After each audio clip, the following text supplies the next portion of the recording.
Hi guys, Rob here. Today I'm coming from the Quest Hotel here in Cebu City. I'm going to show you the new norms for staying at hotels here, or this hotel anyway.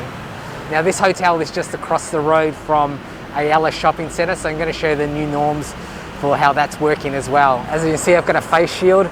These are becoming more and more a necessity here because some stores are not letting you in unless you're wearing this, as well as a face mask. So as you enter the shopping malls, you'll get your temperature checked. Most stores will require you to fill out your contact details before entry. This is the first time I've been to Ayala since March. I filmed this between 11 AM and 1 PM, much quieter than I've ever seen before. Most shops were open, except for the leisure related ones. This is the terraces like you've never seen it before. Empty in the garden area. This is like 12 o'clock lunchtime. There's no one sitting here. Normally this is a buzz with people sitting down, talking, socializing, and it's just not happening. Hopefully Ayala will get its buzz back soon. So behind me where the water fountains are, there's normally people taking selfies there. See, all the garden areas really empty. The majority of the restaurants in the terraces were open, but as you can see, there's not a lot of people around. So I'm just having lunch here at the Lemongrass restaurant here at Ayala Terraces. The other Thai restaurant over the other side is closed. This one's a good restaurant too. I've eaten here before and it's been around for years.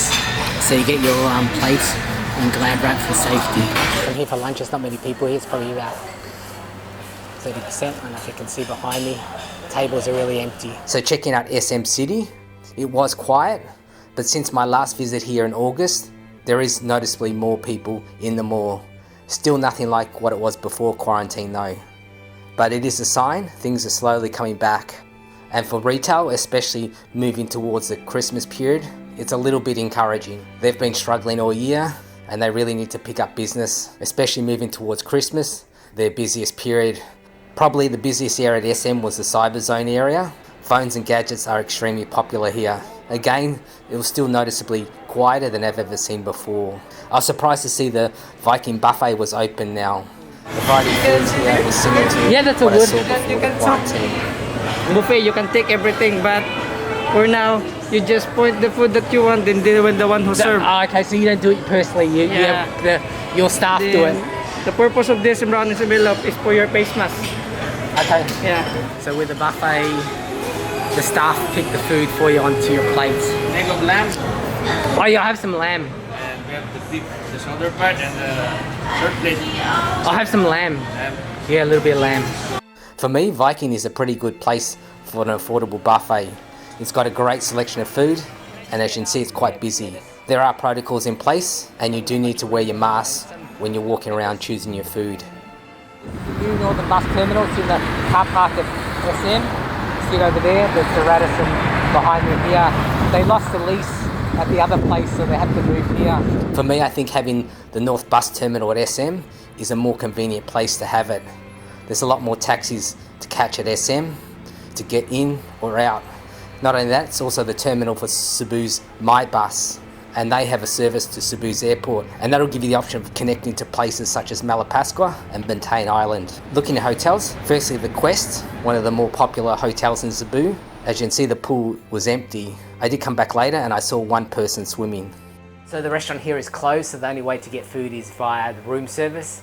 And it's kind of funny because the staff come in all their PPE uniform covered up, and they do ask you how you're going to pay prior, so they have the money or change ready, so there's minimal contact with people there. They've also got a chair out the front where they drop off food as well. So the breakfast was like how you get it served up in an aeroplane.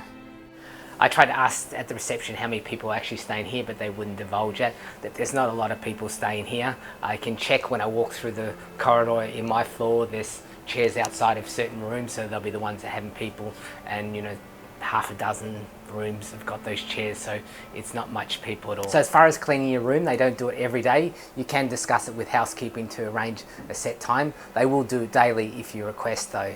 So I booked the room on one of their promos. I found it on their Facebook page and it was cheaper than third-party sites. So I'm back at the Marco Polo here. This is when it's reopened for tourists again. You see it's really quiet here. So this is the quietest I've ever seen the Marco Polo.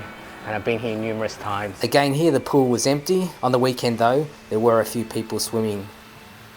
3 of their restaurants are open here. The first one is this Chinese restaurant. The Cafe Marco, which has the amazing buffets, is closed at the moment. So the restaurant by the swimming pool was open. The food here is pretty good. This is the lobby lounge, which was also open. The rooftop blue bar was closed. Again, they were having some fantastic promos on their Facebook pages. So I'm in the lobby of the Radisson here. You can see behind me, there's no one around. It is early in the morning. I've spoken to some of the staff. There's only 14 guests staying here tonight, or last night. I want to show you how the Radisson check your temperature. It's really computerized. So you've got a screen here. You can see I'm 36.1 degrees. The machine's over there. And it puts you up on the screen here. I'm not sure you see that.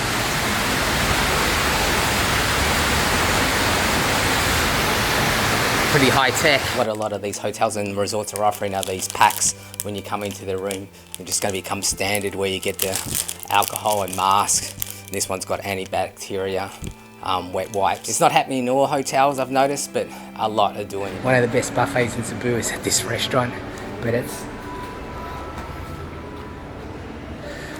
unfortunately it's closed. So the only restaurant open is this lounge lobby. Again, you could possibly have the pool to yourself, depending on the time of day. The gym and spa were both open. There was no buffet breakfast, but they do have a nice set breakfast. Again, they had a special promo rate. It was $17.50 net, but when you added taxes, it was over $3,000. If you want to see more videos on travel in Cebu, Philippines, check out my channel or subscribe. Thank you so much for watching. Keep safe out there, and I'll catch you next time. Cheers.